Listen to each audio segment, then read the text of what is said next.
আসসালামু আলাইকুম। আগামী 10 জুন সিঙ্গাপুরের বিপক্ষে ম্যাচকে সামনে রেখে বাংলাদেশের অনুশীলন ক্যাম্পে আরও একবার ফাহমিদুল ইসলামকে ডাকার জন্য বাংলাদেশ ফুটবল ফেডারেশন থেকে বাংলাদেশের প্রধান কোচ হাবিয়ার কাবরেরাকে নির্দেশনা দেওয়া হয়েছে এবং একই সাথে তার কাছে জানতে চাওয়া হয়েছে যে সৌদি আরবের ক্যাম্প থেকে ফাহমিদুল ইসলামকে কি কারণে বাদ দেওয়া হয়েছে। এবং এই প্রশ্নের উত্তরে ফাহমিদুল ইসলামকে নিয়ে যে প্রসঙ্গ নিয়ে কথা হয়েছিল সেই মিটিংয়ে, সেখানে কোচ হাবিয়ার কাবরেরা কোনো ধরনের উত্তর দিতে পারেনি, বরং তিনি বলেছেন যে আরো একবার তিনি ফাহমিদুল ইসলামকে ক্যাম্পে ডাকবেন এবং তাকে দেখবেন। কিন্তু আমার প্রশ্ন হচ্ছে যে প্লেয়ারটাকে নিয়ে আমরা এত আলোচনা করলাম, এত বেশি আন্দোলন করলাম, মাঠে নামলাম এবং যে প্লেয়ারকে সিন্ডিকেটের মাধ্যমে বাদ দেওয়া হলো তাকে আবার ক্যাম্পে রেখে আবার দেখার কে আছে? এবং তিনি ইতালির চতুর্থ টায়ারে খেলে, বাট সেখানকার যে খেলার মান তার থেকে বাংলাদেশের ফুটবল খেলার মানটি কিন্তু আরো অনেক বেশি নিচে।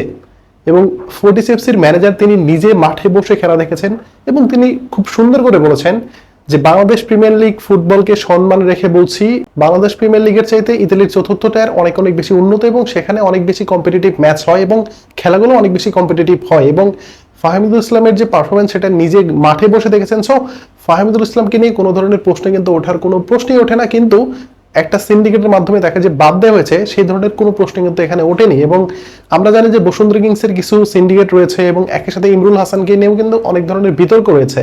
কিন্তু এইসব বিষয়ে কোনো কথাবার্তা না বলে শুধুমাত্র এককভাবে কোচের উপরে যে দায়িত্বটা চাপানো হয়েছে, এটা কিন্তু ভাই মানা যায় না। অ্যাটলিস্ট একটা কথা বলতে পারি আমি, যে বাংলাদেশ ফুটবল ফেডারেশন আগের ন্যায় এখন কিন্তু অনেক বেশি শক্তিশালী এবং বাংলাদেশ ফুটবলের যে বর্তমান দর্শকরা রয়েছে তারা কিন্তু অনেক বেশি স্মার্ট। তারা কিন্তু আর আগের মতো ওই হালাবোলা বুঝাই দেবে সেটা দর্শকরা বুঝবে সেটা কিন্তু কোনোভাবেই মারা যায় না। এবং ফাহমিদুল ইসলামকে যে একটা সিন্ডিকেটের মাধ্যমে বাদ দেওয়া হয়েছিল এবং তিনি দুর্দান্ত অনুসরণ করেছে, অনুসরণ মাসে তিনি গোল করেছেন এবং সবার মন জয় করেছেন এবং একদম লাস্ট মোমেন্টে এসে তাকে সিন্ডিকেটের মাধ্যমে বাদ দেওয়া হয়েছে এবং তাকে বারবার বুলিং করা হয়েছে এবং সেই কাজগুলো করেছে বসুন্ধরা কিংসের কয়েকজন ফুটবলার এবং অবভিয়াসলি সিনিয়র কিছু ফুটবলার।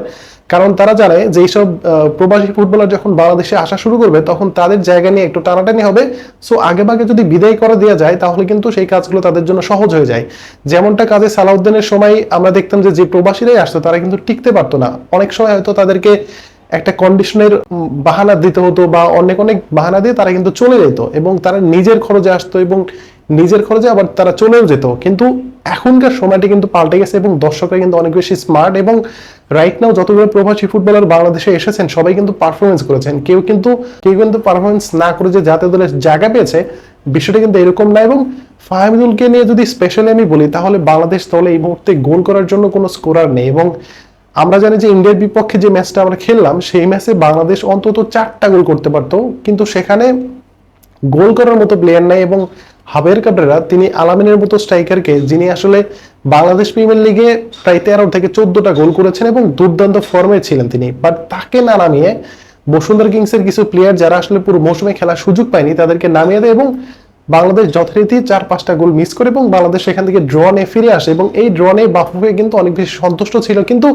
ফাহমিদুলকে যেভাবে বাদ দেওয়া হয়েছিল এবং একের পর এক মিথ্যাচার করা হচ্ছিল সেটা কিন্তু ভাই মানা যায় না, কোনোভাবেই মানা যায় না। কারণ প্রথমে আমরা শুনতে পেলাম যে মেহেদী হাসান শ্রাবণের সাথে তার একটা দ্বন্দ্ব, যার কারণে কোচ তাকে বলেছেন তিনি আচরণ বিধি ভঙ্গ করেছে, অর্থাৎ শৃঙ্খলা ভঙ্গের কারণে তাকে বাদ দেওয়া হয়েছে। আবার শুনলাম হচ্ছে তিনি তার বয়স কম যার কারণে তাকে বাদ দেওয়া হয়েছে, তিনি এখনো ম্যাচুরিটি পায়নি যার কারণে তাকে বাদ দেওয়া হয়েছে। নানান ধরনের মন গড়া কথা কিন্তু বাংলাদেশের প্রধান কোচ হাবিয়ার কাবরেরা তিনি গণমাধ্যমে বলেছে। কিন্তু আজকে যখন বাংলাদেশের দর্শকরা মাঠে নেমেছে এবং দর্শকরা যখন এটার বিরুদ্ধে দাঁড়িয়েছে ঠিক তখন হাবিয়ার কাবরেরা তার কোথায় যাওয়ার কোনো প্রশ্নই ওঠে না। যেমনটা আমরা ক্রিকেটে দেখতাম যে কোচ হাতুড়ি সিং এর তিনি একক সিদ্ধান্তে একটা প্লেয়ারকে বাদ দিয়ে দিত এবং সেটা খুব সুন্দরভাবে বাংলাদেশের তখনকার বোর্ড সভাপতি নাজমুল হাসান পাপন সেটা মেনে নিতেন।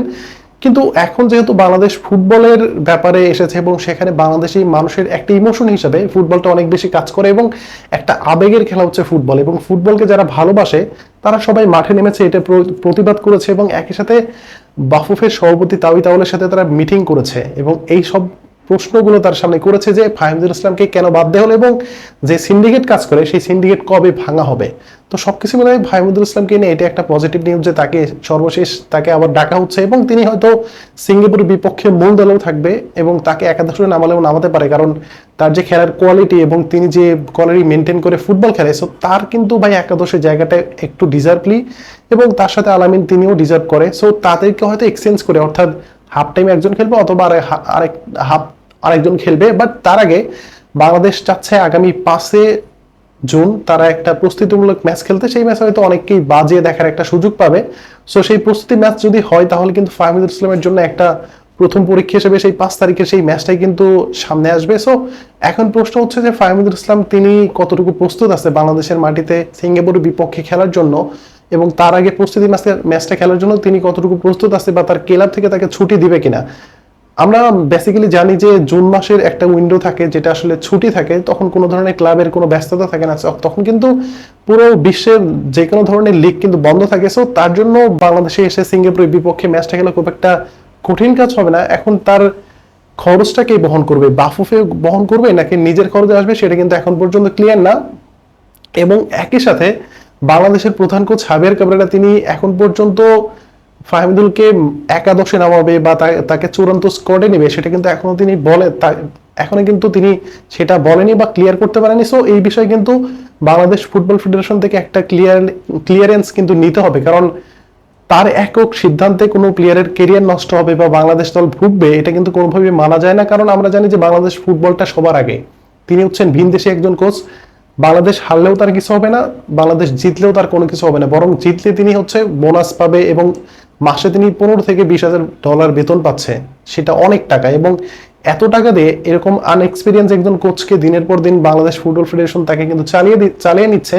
বাট আমি যতটুকু মনে করি যে বর্তমান বাংলাদেশ ফুটবল ফেডারেশন এবং তারা যেভাবে এগিয়ে যাচ্ছে, হয়তো অদূর ভবিষ্যতে আমরা অনেক প্রবাসী ফুটবলার পাবো। এবং রাইট নাও যে প্রবাসী ফুটবলার গুলো রয়েছে এর মধ্যে হামজা চৌধুরী, সামিদ সোম, কিউবা মিসেল, ফাহমিদুল ইসলাম, এই যে 4 জন ফুটবলার সবাই কিন্তু টপ ক্লাস ফুটবলার। সো এরকম বড় বড় ফুটবলারকে ম্যানেজ করার জন্য বড় বড় কিছু কোচকে দরকার রয়েছে, কারণ আপনি হাবিয়ার কাবরেরাকে দিয়ে এইসব প্লেয়ারদেরকে ম্যানেজ করতে পারবেন না, বা এইসব কোচের কিন্তু কোনো ধরনের এক্সপিরিয়েন্স নেই যে জাতীয় দলে এত বড় বড় প্লেয়ারকে ম্যানেজ করা। যেমন হামজা চৌধুরী তিনি ইংলিশ প্রিমিয়ার লিগে খেলে থাকেন, যেটা বিশ্বের মধ্যে 1 নম্বর একটা লিগ, এবং সেখানকার একটা প্লেয়ার তিনি হাবিয়ার কাবরেরার আন্ডারে খেলবে, এই বিষয়টা ভাবতেই আমাদের কাছে কেমন একটা লাগে। বাট কিছু করার নেই, সামনে আর কয়েকটা দিন বাকি আছে। সো এই ম্যাচটা অন্তত বাংলাদেশ কোচ হাবিয়ার কাবরেরার আন্ডারেই খেলবে। কিন্তু এই ম্যাচ কোনোভাবে শেষ হওয়ার পরে আমি চাচ্ছি না যে কোচ হাবিয়ার কাবরেরা তিনি বাংলাদেশ দলকে কোচিং করাক, এবং তার যে মিস ম্যানেজমেন্ট যার কারণে আসলে অনেক প্লেয়ারের ক্যারিয়ার কিন্তু এখন ধ্বংসের মুখে। যেমনটা আপনি যদি দেখেন তাহলে শাকিল আহমেদ, ইয়াসিন খান বা সুশান্ত ত্রিপুরা, বা আপনি যদি আরিফ হোসেনের কথা বলেন, মোহামেডানের প্লেয়ার, তারা কিন্তু পুরো মৌসুমে দুর্দান্ত ফুটবল খেলেছে। বাট তাদেরকে জাতীয় দলে না ডেকে বসুন্ধরা কিংসের প্লেয়ারদেরকে ডাকে যারা আসলে কোনো ম্যাচে নামারই সুযোগ পায়নি। সো এই যে এই সিন্ডিকেটটা ভাঙার জন্য বাংলাদেশ ফুটবল ফেডারেশনকে কিন্তু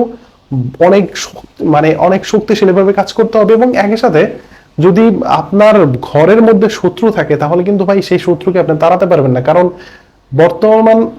বর্তমানে বাফুফের যে সহসভাপতি ইমরুল হাসান তিনি মূলত সিন্ডিকেটের প্রধান, এবং আমার দেখা মতো বিশ্বের এমন কোনো ফুটবল ফেডারেশন নেই যেখানে তার একটা সদস্য তিনি আবার অন্য ক্লাবের চেয়ারম্যান হিসেবে কাজ করছেন। এবং বসুন্ধরা কিংসের চেয়ারম্যান ইমরুল হাসান এবং একই সাথে তিনি বাফুফের সহসভাপতি। সো বসুন্ধরা কিংসকে ডিফেন্ড করার জন্য যাবতীয় সব ধরনের কাজ কিন্তু ইমরুল হাসান তিনি একা করে যাবেন। সো বসুন্ধরা কিংস কিন্তু এখানে সবচেয়ে বেশি প্রায়োরিটি পাচ্ছে। এবং এর আগে আমরা 5 আগস্টের আগে যেটা দেখেছি যে আবাহনীর প্লেয়াররা সবচেয়ে বেশি সুযোগ সুবিধা পেত, বাট যেহেতু প্রেক্ষাপট চেঞ্জ হয়ে গেছে, সো এখন সবচেয়ে বেশি সুযোগ পাচ্ছে বসুন্ধরা কিংসের প্লেয়াররা। তারা মাঠে পারফরমেন্স না করেও কিন্তু জাতীয় দলে চান্স পেয়ে যাচ্ছে। সো এই যে সিন্ডিকেট ভাঙতে হবে এবং ফাহমিদুল ইসলামকে জাতীয় দলে খেলাতে হবে, এটাই হচ্ছে আমাদের একমাত্র এবং সর্বশেষ দাবি হওয়া উচিত। সো আপনাদের মতামত আশা করছি। ধন্যবাদ সবাইকে।